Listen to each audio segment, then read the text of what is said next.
તો Jetpur Somnath national highway પર તૂટેલા ડિવાઈડર અને રખડતા પશુઓના કારણે વધતા અકસ્માતના જોખમને લઈને સ્થાનિકો ત્રાહિમામ પોકારી ઉઠ્યા છે, જેને લઈને સ્થાનિક આગેવાનો અને નેશનલ હાઈવે ઓથોરિટી વચ્ચે વિવાદ સર્જાયો છે, જ્યાં સ્થાનિકો ઓથોરિટીની બેદરકારી અને પેટ્રોલિંગના અભાવના આક્ષેપો કરી રહ્યા છે, ત્યારે પ્રોજેક્ટ અધિકારી વિકાસ મિશ્રા લોકો દ્વારા શોર્ટકટ માટે જાતે ડિવાઈડર તોડી નાખવામાં આવતા હોવાનું કારણ આગળ ધરી પોતાનો બચાવ કરી રહ્યા છે।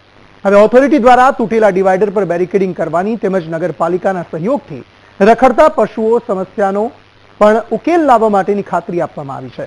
હાઈવે પર ડિવાઈડરમાં પડેલા ગેપમાંથી વાહનો પસાર થતા હોવાના કારણે હાઈવે પર અકસ્માતનો ખતરો વધી રહ્યો છે।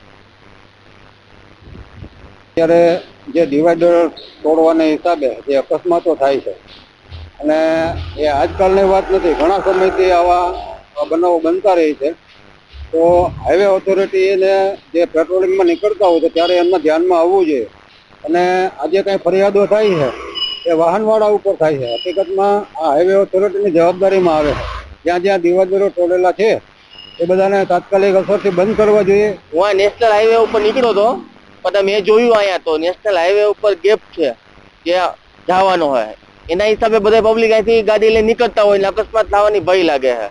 એટલે અકસ્માત થાય છે, કેટલા ઓપન થઈ ગયા છે। તો સરકારશ્રીને કે આ જે हाईवे वाला हो इन्हें हमारी नम्र अपील है।